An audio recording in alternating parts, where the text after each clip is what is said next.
I think this is one of the most special objects in the whole of the British Museum collection. It's one of those things that when you see it, when you stand in the presence of it, you understand why museums are so important. It is exquisite. It's carved in ivory.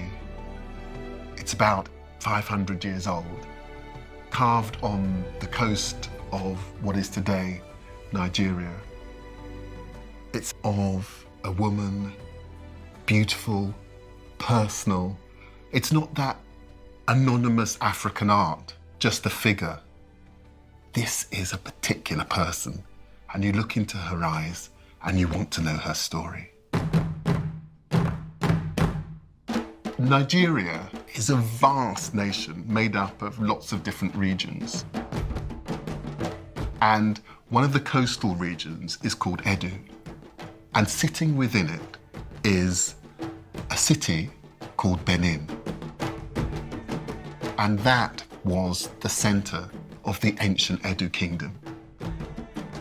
And that was the area where Oba Essegy, who's someone who you see depicted in the Benin bronzes, came from.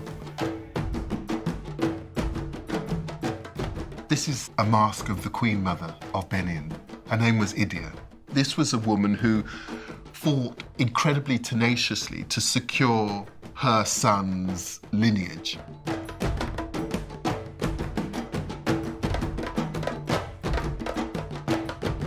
There were two rival sons. The father dies. They both have different mothers. Idia, she wants her son, Essegy, to become the next king. And it's her strategic genius that maneuvers her son into being the next king. But this woman is steely and ruthless. But at the end of the day, what she's trying to secure is the future of this kingdom.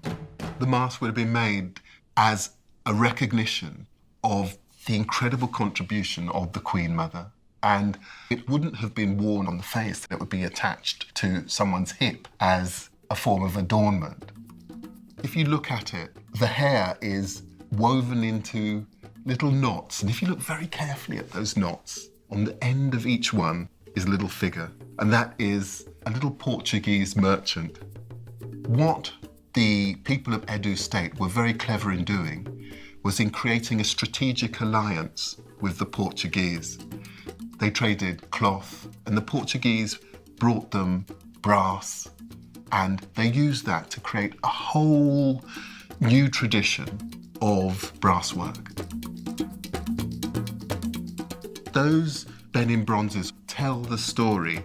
They give you a sense of them taking on their rivals, consolidating this kingdom, building this incredible material culture around them. But they also were incredible craftspeople, and they would carve in ivory, in coral. Ivory being this gorgeous material that seems to luminesce, almost like it's alive. It offers a sense of the sort of regality, the power of the person. Just above the eyes are two lines within which I imagine at some point there was inlaid coral or gold. You just get a sense of this being something which was so exquisitely finished. In 1885, a number of the most powerful European nations gather to divide up Africa. And for Britain, it means consolidating their presence in West Africa. You can imagine that for some of those states, they were probably quite happy as they were, independent, and Benin was one of those. They didn't want to be consumed within a British colony. And so they said no. The British representative was actually killed, and the British used that as an excuse to send in forces. And in 1897, they took Benin City.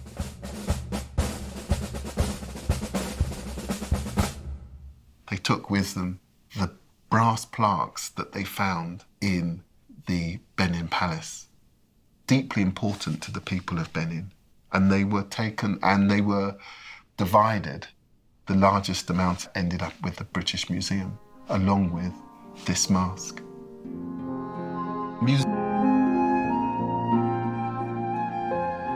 It takes until the early 20th century for a generation of open, more liberal people to begin to rethink the way in which African art should be seen within European museums. This mask is so special. It's a beautiful physical essay in power. If you get the chance, go and see it.